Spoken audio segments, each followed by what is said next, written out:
Welcome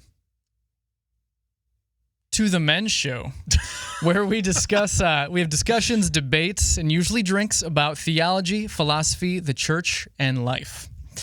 Today, we're talking about New Year's resolutions, Exodus 90, and following fake masculine prophets. If you want to put some hair on your chest, don't go anywhere.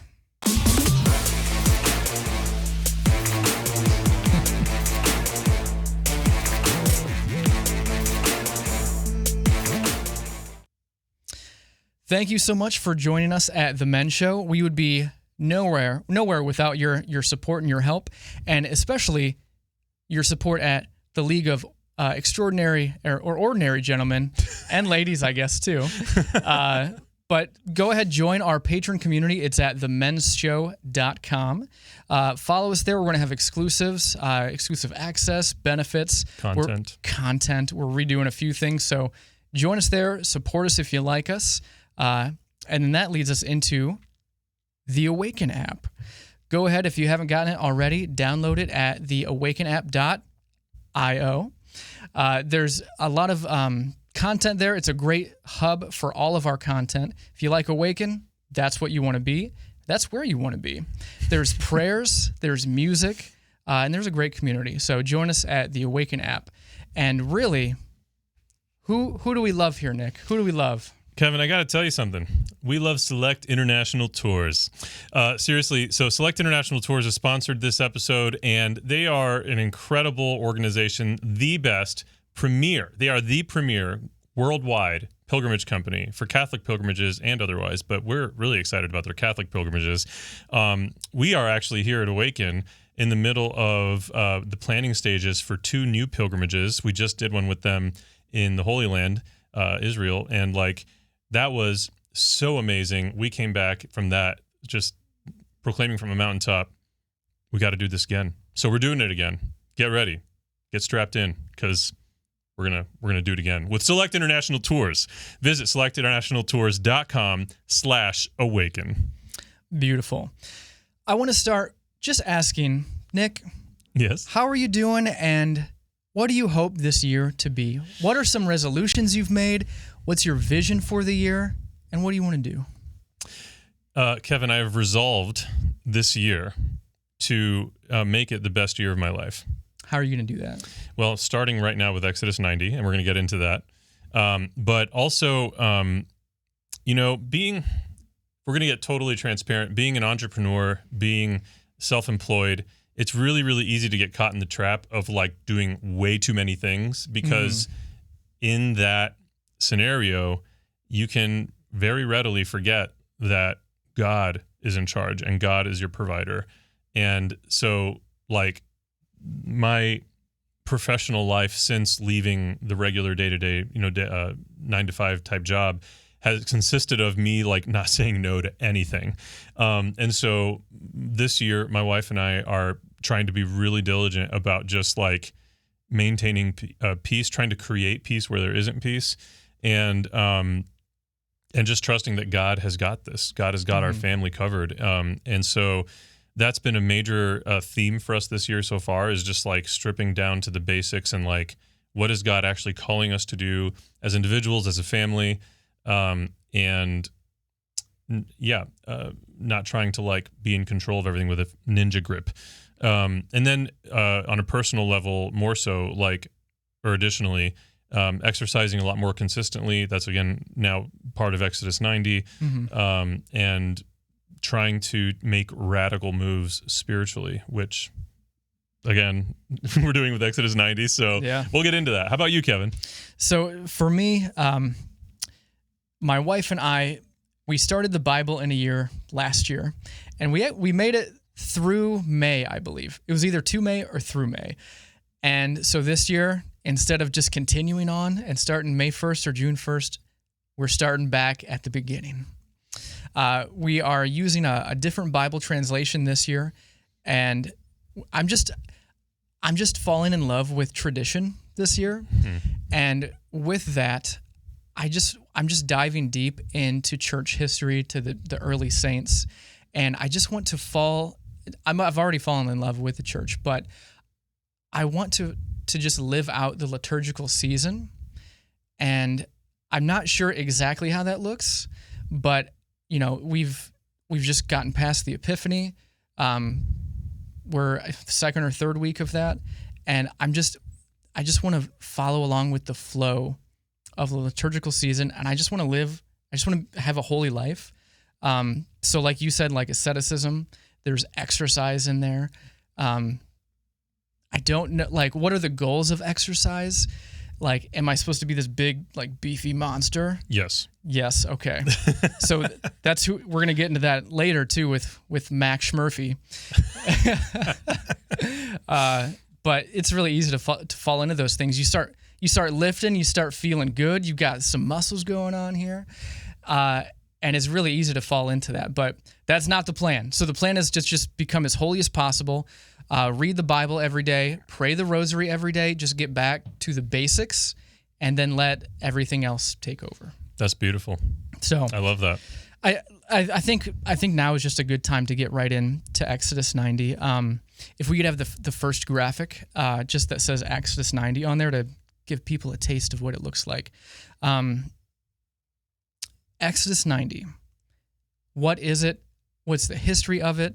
So Exodus 90 started with seminarians, and the instructor was trying to have them become as holy as they could. And he was noticing in their formation that these people were coming at, like, they're supposed to be well-formed already, and they're just not. They get there, they have all of these worldly desires and addictions. One of them that I think a lot of us suffer from, and we may not even know that we suffer from it, is an addiction to our devices. Yeah. Cell phones, right here.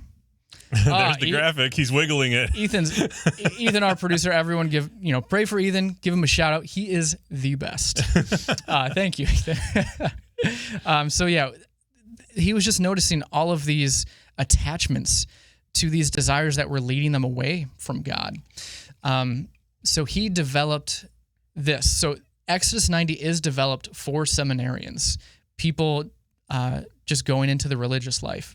So for lay people like us to dive into this, we do have to give ourselves a little bit of grace. But that was the impetus of it all. That's really cool. And what's the purpose? What do you think the purpose of Exodus? What does it mean to you to do Exodus? For me personally? Personally, what are you trying to get rid of or get more into? Yeah.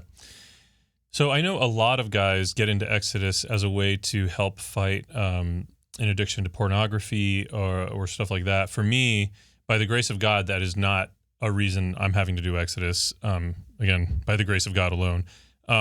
For me, even though I'm not addicted to porn, I am very much addicted to media. Mm-hmm. So like that's been, I guess I didn't realize how addicted I was to it until doing Exodus, because there are so many moments where I will like default to just reach for my phone. And your fingers know just where to go. Isn't it crazy? It is crazy. And so like I'll open an app like Facebook and then realize, crap, no, and I close out of it, But yeah, so I think for one thing, like there is so much better use of my time that I didn't even realize how much time I had. One of the things that stood out to me since I started it was like my days feel longer, which is crazy.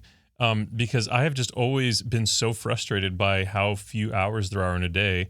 Again, as someone that's constantly juggling a million things, like it's like I could really use more time.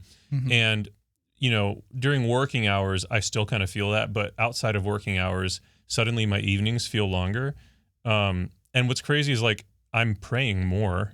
I'm praying an entire hour every day. And I still feel like I have more free time, which is nuts. Yeah. And I love it. But as far as why I got into it, like I was saying with my New Year's resolutions, I've just really felt like Alina and I had a really good conversation towards the beginning of the year where we just kind of realized as a couple, like we need to make some changes. And that's where we talked about simplifying and cutting back on what we were doing.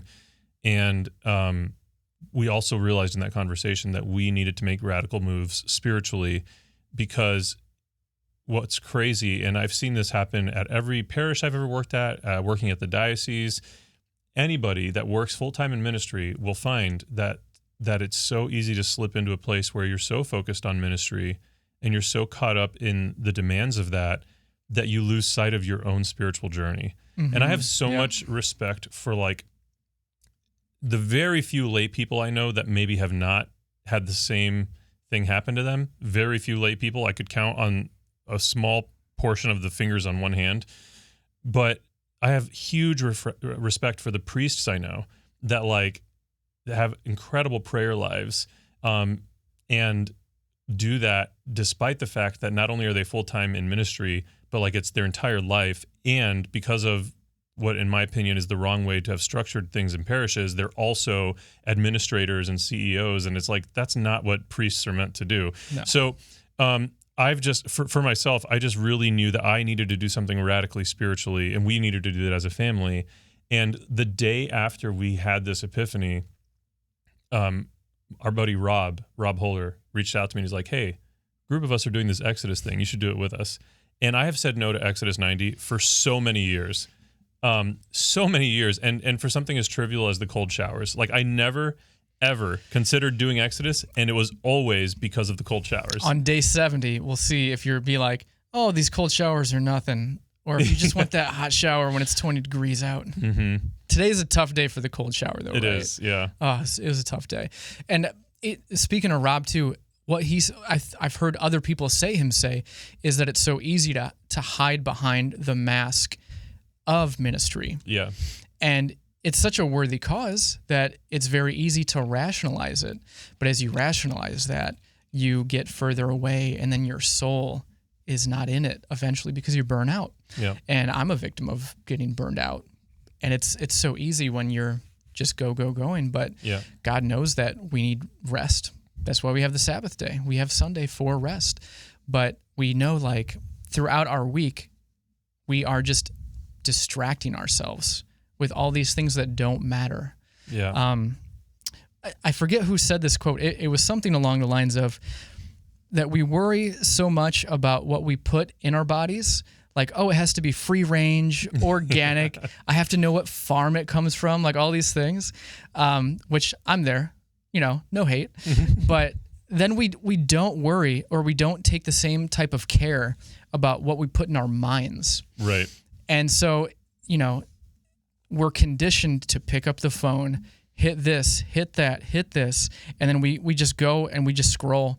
And it's like the lottery system of just scrolling and scrolling and scrolling. And then, you scroll through everything. Here's the next app I go to, and I keep scrolling. And once you get out of that mindset, which we're on day 4 right now, I still feel my fingers going to my phone and doing that. And just to break the cycle and realize what's more important is your family. Mm-hmm. The time you're doing that, you're not spending with your family. So yeah, and there have been moments where like Alina and I will be talking, we've maybe just put the kids to bed, and we'll be on the couch and we'll be like, so no TV. Yeah. And then we just end up having such a beautiful time together, talking about life, doing whatever together. Right. And like, we never gave ourselves the space to do that, because what do you do at night when the kids are finally to bed and you're mentally and spiritually and physically just worn out? You put on Netflix or whatever, Yeah. And so it's just been such a blessing already, and we're only 4 days in. Like, it's just been amazing. I hope the next 86 days are math. Just as good as this. Math on the fly is dangerous. It really is dangerous, especially when you're live streaming. Exactly. By the way, we're live streaming, and we are live streaming on a ton of different platforms. If you are watching and want to contribute to the conversation or ask a question, chime in the comments. We are monitoring the comments, the chat section, for every platform that we're streaming to right now. We intended to stream to Rumble. We weren't able to get that set up for today, but next time we will. But yeah, we're on Facebook, YouTube, our website, themenshow.com. We're live streaming there, and you can even chat right there. You don't have to make an account or anything. But most importantly, we're live streaming on the Awaken app. And we have some comments. We've got Adri. Adri, how are you doing? Our dear friend Adri. Adri. If you need any art, go talk to Adri. She's the best. My patron saint is St. George, and she made the least cringy of the St. Georges, usually like the horse's eyes are all goofy or his butt's too big. Let's just be honest. Oh my gosh. Wait, St. George's butt or the horse's butt? The horse's butt. Because I don't know. Do we know how big St. George's butt was? We don't, because of the Diocletian persecutions. All of the documents were destroyed. It's just so true. But Adri, hey, we love you, Adri. Alina saying hi. We've got Esther in the chat. All right. Saying hey yo. So yeah, join the community. It's a great place. We'll answer questions as they come up.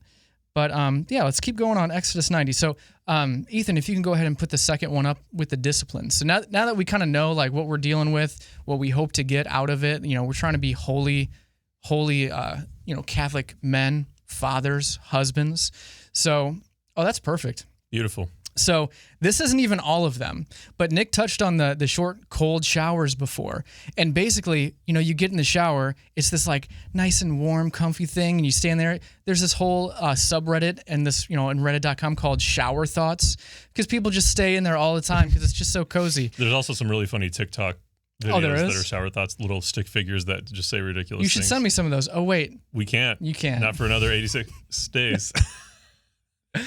But so that's what you're basically just not supposed to enjoy it, and you're supposed to offer that suffering up to God, because just think, maybe I sound crazy, but I do believe that some type of persecution is coming. If we can't even take a cold shower, we're doomed. So that's number one. Nick said regular intense exercise at least 3 times a day. A week.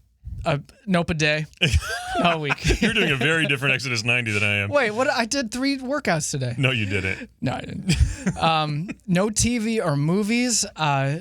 You try and stay off the internet pretty much all the time, unless it's for work. You can't do big purchases unless you need like a house or something. David, looking at you.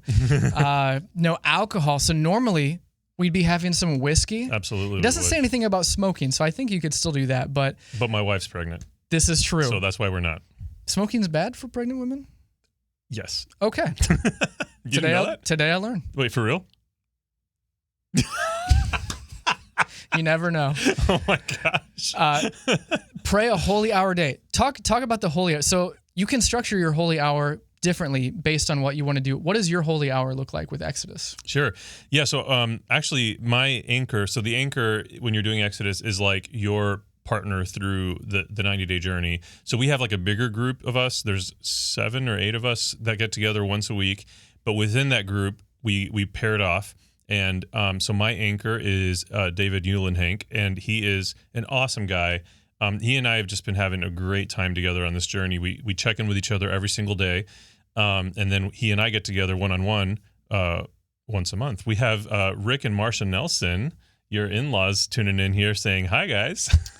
Oh, wow. Well, they're in for a treat with this episode. Yes. But anyways, so... Don't cast me out of the family, please. So David and I basically decided that we're splitting our holy hour into thirds. The first portion of our holy hour is doing the divine office, doing the invitatory, the office of readings, and morning prayer. If you don't know what that stuff is, don't worry about it. It's definitely not like Catholicism 101. It's like more like, I don't know, like graduate level, 501, whatever 101. How does that work? 501(c)? Nope. Anyways, that's Awaken. If you want to make a donation, just visit awakencatholic.org. Anyways, so true. So true. Rob says, yo. So the first third is the divine office. Just as a reference point, super small.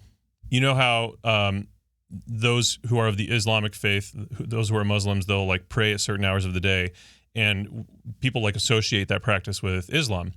We actually invented that as Christians, and they took that practice from us, and like everyone thinks that only they do it because so few of us do it.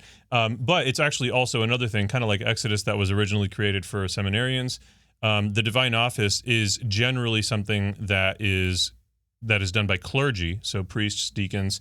But those of us who are lay people are more than welcome to participate in that as well. That's right.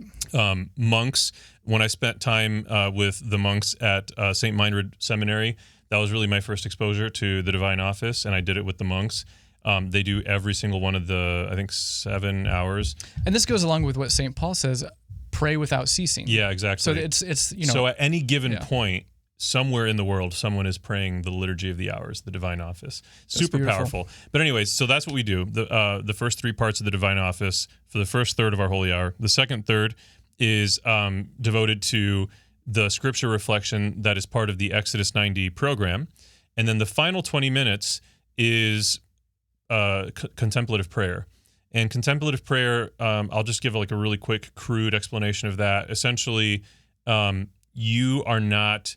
It's the opposite of the way we generally pray otherwise, which is very proactive. We're like going out of our way to ask for this or give praise for that, thank God for this or that, where we are the ones talking. In contemplative prayer, we're just sitting spiritually before the Lord and letting him talk to us and just opening our hearts and minds to that. And so that's tough. It's super tough. Tough. One of the things that I found that helps me, and I picked up this practice years ago. I don't remember, it might have been Andrew Reinhardt that recommended this to me, but just literally closing my eyes and picturing him in front of me. Andrew? I do the same thing. I didn't know you did that. Yeah. No, Jesus. Yeah, that guy. He's not on the screen. Anyways, so basically literally just picturing him in front of you and then realizing that that's actually real. Like it's actually true. Yeah. And you were in the Holy Land, so you understand this better than most of us. You get it. I'm super holy. So true. I can't stop saying those words. So that's the breakdown of my Holy Hour. Okay. I like that. So I don't even know if this is allowed. Is it okay to break the Holy Hour up into different times? I think that with Exodus 90, you have some flexibility. Like they want you to pray for an hour. Mm-hmm. I think ideally it's a Holy Hour. They say at minimum, make sure you're doing 20 minutes of contemplative prayer per day. Right. Okay. Gotcha. I think. So what I normally do for mine is Liz, my beautiful wife, and I will read the Bible in the morning. We've got the Bible in the Year program, so reading the Bible, getting back to the basics. And then after that is when I will do my silent contemplative prayer. And it usually goes along with, like, I try to meditate on the Bible verses and the readings for that day. And that kind of goes along with, kind of Lectio Divina, if people are familiar with that, where you hyper-focus on some type of part of the Bible to see what God is speaking to you through that. So I do that, and then later at night after dinner, and I know a lot of people do this too, they pray the Rosary. So the Rosary, if we have non-Catholic people watching here, or even Catholic people, the Rosary, people think it's just worship of Mary, which it is not. We don't worship Mary, we venerate her because she is literally the mother of God. Yeah. And she is beautiful, and Jesus says, this is your mother, so you should honor your mother, as it says in the 10 Commandments. But it really just walks through the life of Jesus. So reading the Bible, silent meditation about that, and then contemplating and praying through in a ritualistic manner the Rosary, which goes through the life of Jesus, it's a really great way to spend the day. And it's really easy to get the hour that way, but it doesn't feel, like you said, like it doesn't feel like that. And it feels like you have more time throughout the day. So, Okay. So we've got that. So what do we got next here? Okay. So with Exodus, just to put a bow on this, what do you hope to get from Exodus? What does your day 91 look like? Day 91, I'm going to make a non-work related post on social media of some kind. Doesn't matter what. So in order to get rid of social media with Exodus, okay, I get it. I'm kidding. No, that was a joke. I really, honestly, I'm the worst, like, Catholic, speaker, musician with social media. Like, I just don't care to self-promote. Like, I just don't post stuff, and I need to. When you see a post come out, it's probably one of the team members at Awaken pretending to be me. So we're doing so many cool things. We have to let people know. I know. It's so true. It's so true. Yeah. But I don't actually care about social media, and it makes my family feel like I don't love them, but I do. They know that, I hope. Day 91, I think that I'm definitely going to take a really warm shower, like unnecessarily warm, Yeah. like potentially scalding.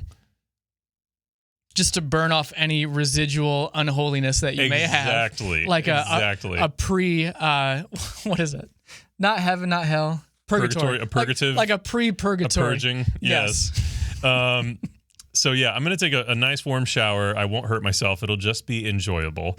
But I think that I really want to retain some of the spiritual practices. I want to probably let go of most of the ascetical practices, just because I am going to take warm showers, and we may have a drink. It may be fun to have a drink whiskey here with the guys. Yeah, like at the next, whatever the very next men's show is after Exodus 90, I'm having some whiskey.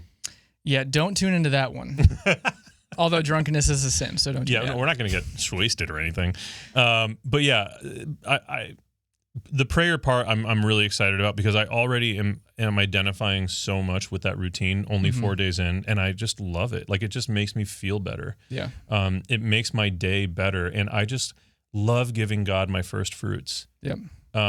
Yeah. How very able of you. Well, So holy. I 100% agree, and I think that this is a journey that we're on as well. So although we're only on day 4 and we don't have everything perfectly mapped out, right? There's an X on the treasure map somewhere, and we're like meandering our way to that X. Yeah. So we're gonna get there together. That's part of the brotherly part. We didn't really talk about the brotherly part. It's a huge part of it. It is not just your the anchor that you have to talk to every single night, but that brotherhood that meets every single week. So men need other men to journey with. Yeah. It's just how it is. But I also think, aside from the practicals, like the routines of prayer and stuff, I really hope that in the process of Exodus 90, legitimately, like, there's so much talk in Exodus 90. I mean, it's called Exodus, so there's a lot of references to the book of Exodus. In fact, every day we have a scripture reflection from the book of Exodus. And the parallels from the book of Exodus to current day are mind-blowing when you do it. Insane. Some of the, like, today's, I was like, when I was reading the passage, I haven't gotten to today's yet. Wow, we're learning so much today. I have to talk to my anchor about that later. Anyways, even today's, I was reading it and I was like, what are they going to say for this reflection? And I'm a guy that literally hosts a daily scripture reflection live stream. And so sometimes I run into passages where I'm like, what am I going to say about this? That was great today, by the way. Book of March. So good. Thank you. Yeah. Daily Word. Check in. The Daily Word. Yep. So anyways, but then the connections that they end up making over parts of the Exodus story that you don't necessarily think anything profound is going to come out of it, I'm just blown away by it. It's amazing. They know what they're doing. They do. They've done this a time or two. They sure have. So that is Exodus 90. If you want to check it out, this isn't sponsored, although it kind of they should have paid us. Kind of seems like it is. I didn't reach out to them, but it's probably exodus90.com. You can find that. So Google it. Check them out. They're great people. Now to the marquee story of the day. Schmack Furphy. We're trying not to say his name because apparently the algorithms don't like his name being said. Yeah, we don't want to get shadow banned. But there was a man named something. It's like VeggieTales. There once was a man, a very rich, bald with long beard man, and I'm not talking about Kevin. He had dark gray beard with white highlights on the side. He's definitely not using Just for Men on his beard, right? That's like totally natural. It's a mud. It's a combination of mud and I'm not even going to say anything else. Just manliness. Yep. Okay. So for the people who don't know what happened with this person who is pictured on the thumbnail, what happened with this person? He was doing an interview on a show that you actually pointed out to me, and I love this show. It's called You Are Here. And it's a great podcast, and they have awesome conversations with really interesting perspectives. And it is generally conservative leaning, but it's not like explicitly Christian. One of the hosts is Christian. The other host is an atheist, actually, but they just have really great conversations. And so this man who kind of positions himself, or at least past tense, as a conservative, yes? Oh, down here. Where is that? There we go.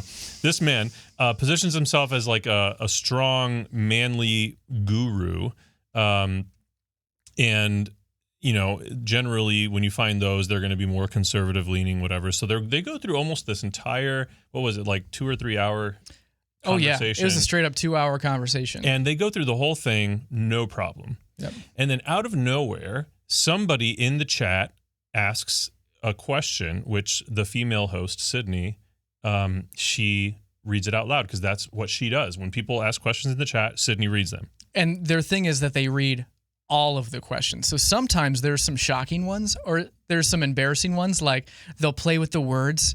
Like I won't even say anything, but they'll play with the words and make her say funny things. Yes. And so she did not have a clue that the question she was about to read out loud would cause a problem.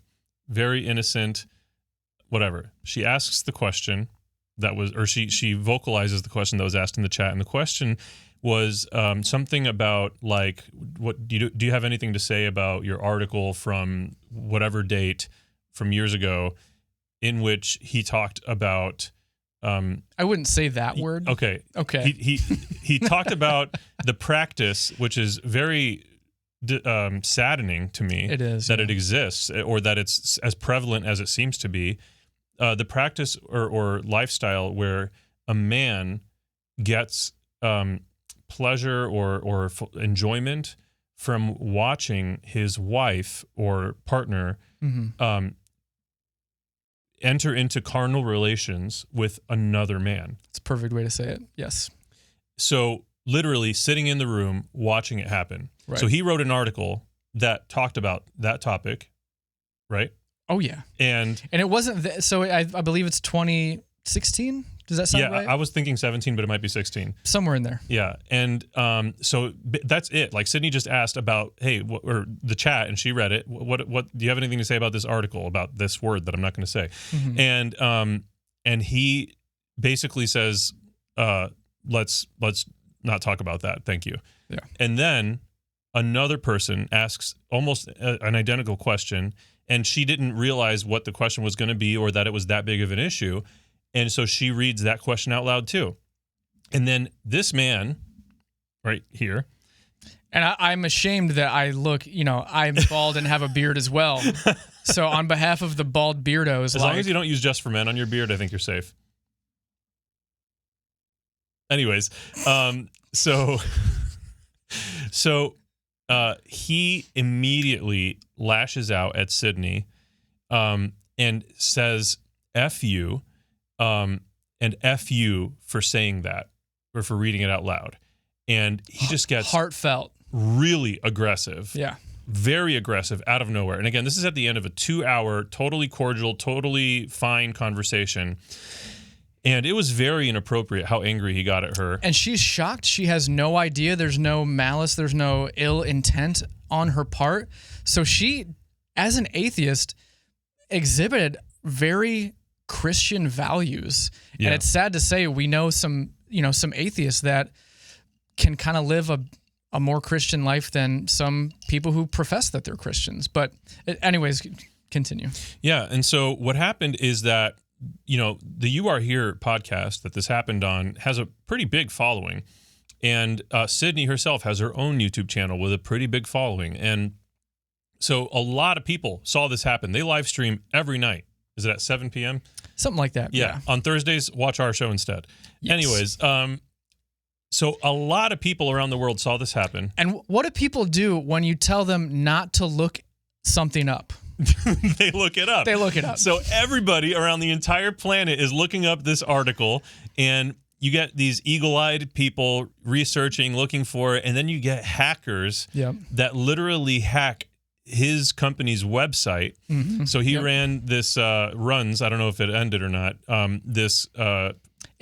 believe it's locked down right now. Okay. And they had like a forum. I believe it's locked down. It's basically this membership program where by paying $100 a month, you get coaching and community surrounding the topic of becoming more manly. Right. Essentially. And they have, lunches and brunches around the country, and you get access. You get to go to these things. You get the community. You get a manly community, kind of what we were talking about with Exodus, right? Where it's based on Christ. It's a great juxtaposition. But I didn't even mean for this to happen. This is crazy. I thought that was the point. I really didn't. That's amazing. It kind of just worked out. But yeah, you have this man taking advantage of men who feel this urge in their heart, knowing that like there's something more, and they need a community of men to journey with. Mm-hmm. And he charges money for that, which, things cost money. Of course. It's, that could be totally fine. $100 is kind of a lot. Unless you're wanting to be a patron of the men's show at $100 a month. Because you see the value in the it. The goodness. So, the glory. Anyways. Journey with us. Yes. Well, that was a little hypocritical of us. No, but the issue is like he's charging all this money per month, and then any of those gatherings they would also have to pay for on top of that. And but anyways, the website for this membership service gets hacked, and they dive into some of the hidden folders, and there's one called Tools of the Trade.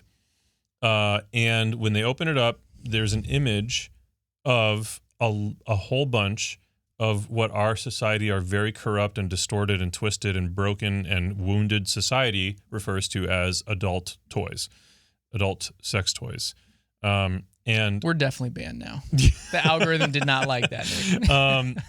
But some of the things that were on display in this picture were absolutely grotesque. Like for anybody to utilize some of the equipment that was displayed in this image is a horrendous and grievous act against human dignity. Right.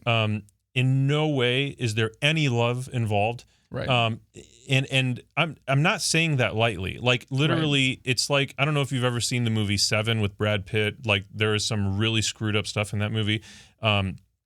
This is almost on that level. Like it is an act of violence to use some of the stuff that this man called tools of the trade. I'm going to play the other side for just a second. Please do. So Nick, if they're all consenting adults, what is wrong with that?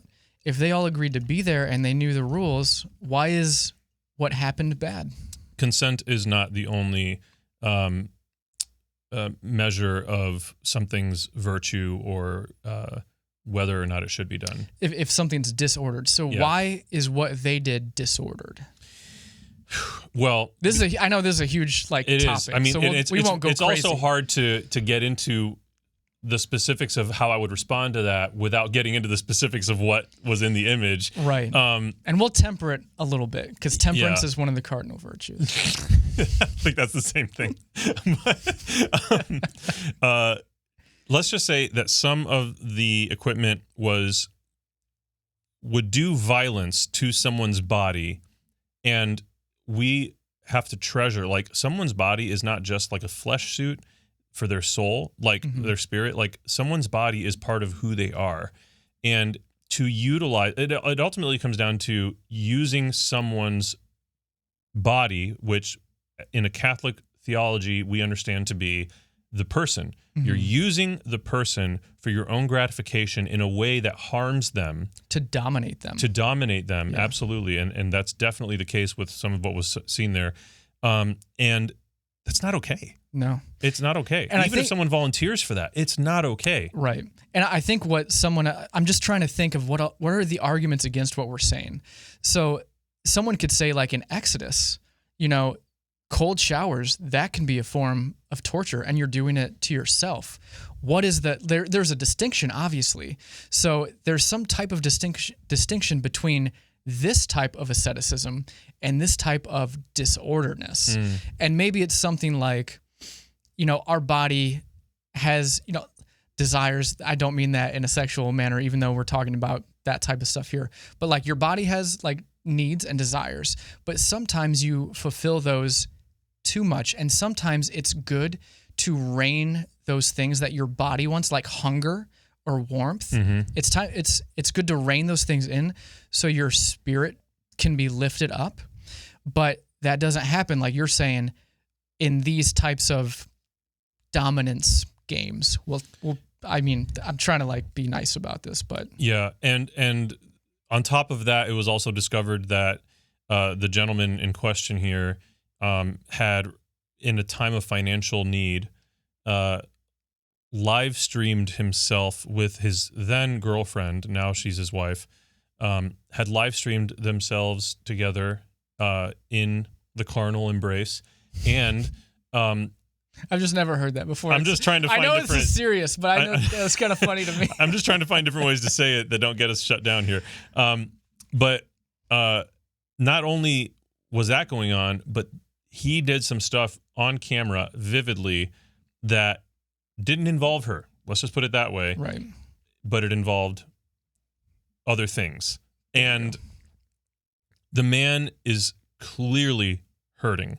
Right, yeah. And the problem is, to me, the reason this is worth bringing up, other than that he has been someone that other men follow, what does that really say? What it says is that everyone is hurting. Yeah. We all have man wounds. Men have man wounds. Right. We don't know how to be men. We've been emasculated by our culture, where this is obviously a dramatically less significant concept than what we've been talking about here, but if you could try to open the door for someone, you really don't know if they're going to be like, I can get that myself, thank you, or if they're going to be like, oh, thank you. The heresy of feminism is what you're talking about. We love our female viewers. We're not talking about that. We love women. We love women. Yeah, man-hating feminism is a heresy. Yes. But so we've been emasculated where we do have a role to play in our relationships with women, and that has been pulled out from under us. And it's left us not understanding our purpose, what our duty is as men, what it is that makes us men. And it isn't just the thing like opening doors or whatever. It's just an example. But like chivalry. Yeah. All across the board, we have lost sight of what it means to be a man. And to me, I love that about Exodus 90 is that it really helps us get back to the core of first being men of God, right, and letting everything else pour out from that. And so what we see in this man and all who would have followed him is a pain that is just starving to have meaning, pain that is starving for answers about what is the point to my existence, and how does it look to be a man. And so with the example of the organization that he ran and the men that were members of it, I don't want to say the name of it in case it gets flagged and we get shadow banned. You have men that need direction, and nobody is offering it from any legitimate standpoint, and they're exploiting it. They are, and you can see that men know that there is this need right now, and there's all of these, masculine gurus coming out right now saying that they have an answer. Yep. But now is the time to be wary of these people. So scrutinize them before you even scrutinize us, especially because we don't have all the answers. Well, I mean, I do, but that's true. So do that with true. not scrutinize me. It's not true. But so scrutinize the people that you patron, basically. Yeah. Because, he looks like this hyper masculinized, person. But what we see when these people are hurting is they revert back to what they think a man is. And you can even, you can get into transgenderism, and this is what happens, when someone is hurting, mentally, physically, spiritually. They go into this thing where I don't know what to do. I feel one way, I feel another way. I'm going to go way over here. And that's why you see certain people, they look hyper feminine, or you go over here and they look hyper masculine. There's some type of hurting in their soul, and it's being manifested in their bodies because, our bodies and our spirits and our soul, they're all connected. Yeah. So outwardly, sometimes they can put on this mask like this gentleman has done. And please don't, look at this and see that like we're bullying or condemning this person. Like this person is sinning just like we sin. Well, hopefully not just like we sin. Great distinction. Yeah. But yikes. Yeah, that's a great distinction. Okay. No, so, but you're right. But you're right about the principle. Sins, yeah. But, we would hope that he would repent of those sins and then, come back. Because he does profess to be a Christian. So, come back. Jesus is the way. Go to confession. Amen. Confession is great. So, and I think that at the core of all of this is we have this horribly our society is being perverted and twisted by the epidemic of pornography. I think that could be the root of this. I do think, there could be other sexual sins that, when you're children or something too, but even that, I would say, could come back to pornography. Is pornography free speech? That's another topic. It's not. It should be banned. All right, too far. But talk a little bit about it. Talk maybe just a brief little bit about it. Yeah, so I mean, I would highly encourage anyone interested in finding out more about the impact of this to go to, I think it's fightthenewdrug.org. Yep, fightthenewdrug.org.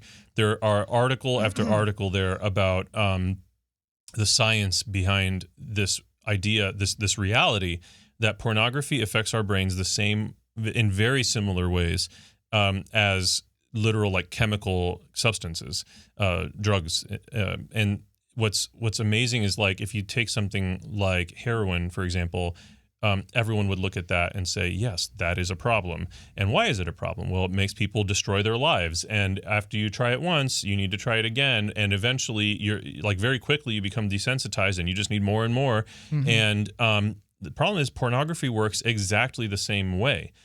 You can't just, especially in this era, like back when there was no such thing as broadband internet or cable internet or the 1 gig internet, whatever. Thank you, Ethan, for putting that on the screen here. Fightthenewdrug.org. But back in the day when there was only newspaper stands and magazine stands and stuff, it was different. All you had was the magazines. But with the advent of technology and media, and the option for access to more and more hardcore stuff. And there was actually something really interesting that happened in New York. What is that really famous intersection called that has all the screens? Times Square? Times Square, thank you. Sweet. Times Square used to be a horrible, horrible place that has kind of been rebranded as a fun place. And it was just rampant with like live sex shows and like they were literally every different business at Times Square would constantly have to up the ante because the clientele, the client base, what they had gotten used to wasn't good enough anymore. And so they'd constantly have to ramp things up. And eventually they had like these little booths where through a glass with like a hole in it, you could get pleasured and like all this. And it just kind of kept climbing this ladder of perversion and hedonism and pornography. And I'm speaking as someone who was deeply addicted from a very young age to pornography. And I don't think a lot of people realize this. Just when, kids are introduced to pornography, I think the average age is somewhere between like 8 and 11 years old. Yeah. And this, like you said, is warping and changing these young minds. Yeah, 100%. But I experienced that where like, at first I'm watching videos where, they're wearing underwear, like actually, you know what it was? It was freaking MTV. Simpler times. MTV had a show called, I think it was called Naked or something. Like it was like about these high school students or college students or something. Yeah. You know what I'm talking about? I know what you're talking about. And Keep so going, yeah. like every other scene it had the girls in their bras. Undressed. Is that what it was? Yep. And like, it really never got further than just showing them in their bras. But like, let me tell you something that started something in me, and I needed more. Yep. And then when I had more, I needed more. Right. And I needed more. And like, I ended up observing stuff that I really, really wish not only I had never observed, but no one had ever observed. No, yeah, and our children are watching this stuff, and you wonder like why relationships and marriages are falling apart. There's lots of reasons, but man, oh man, this plays a huge role in it. So this is a fight. This is a big fight for our times right now. So yeah. Do you have anything else you'd like to add about this gentleman, and maybe the final thing to say about this is, watch who you're following. Yeah. But at the end of the day, maybe turn your phone off and go ahead and follow some saints. Ooh. You know what? Padre Pio. You know what that makes me think, Kevin? What's that? I should give a little plug for a really special little thing here. Kevin, this week, started a new show here at Awaken Catholic, and it's called The Daily Saint. And every single day, Kevin is teaching us about the lives of different saints. And so if you're interested in that, I think right now it's only available on the Awaken app. We're going to end up putting it elsewhere down the road. But for the time being, visit theawakenapp.io to check out the Daily Saint. Yep. Subscribe, follow, do all the things. And I'm having a blast because I am learning about all these great saints as well. So, man, the saints in the church, the old church, like the first few years when persecution was just, man, we have so many martyrs, and we just have so many strong men, women. Tomorrow is St. Agnes, Virgin Martyr, so many martyrs. But this is what we should be focusing on is the saints. But what's relevant there is like these are people that lived heroic lives of virtue. And that is what every man and every woman wants. That we want to be heroes, virtuously heroes. Yes. And I think that the saints are amazing ways to see real people who were not also God, because, following Jesus, important, but he's also God. So he sets a standard that can be a little intimidating. And when we see these saints who start out just as much pieces of crap like us, totally, like St. Augustine, like just so many of them, St. Francis, but then they have these incredible conversions and end up living radically heroic, virtuous lives. There's a little logo for the Daily Saint. There's Ethan being great again. Yep. There you go, Ethan. But the saints are so valuable for that. And I'm really excited about your show for that reason. And I've been learning so much for that. But ultimately, the desire on every person's heart who is a member of this man's club, their desire ultimately is to be heroically virtuous. Yes. To be real strong men who lead their families, who lead their communities, and to abandon weakness. Now, the problem is that some of these internet gurus only really teach you how to release the perception of weakness, but real weakness is in submitting yourself to sin and turning away from grace to serve. Yeah, right. Yeah, and real virtue is in turning away from sin and allowing God, the grace of God, the Holy Spirit, to empower you and to propel you day by day. Amen. Glory to God. Amen. Well, hey, we will end it there. Thank you guys so much for watching The Men's Show. If y'all made it this far, please leave us a like and share it everywhere. Leave us a 5-star review on Apple Podcasts, all the places. Be sure to sign up for the Patron community as well. And this has been Nick. And I'm Kevin.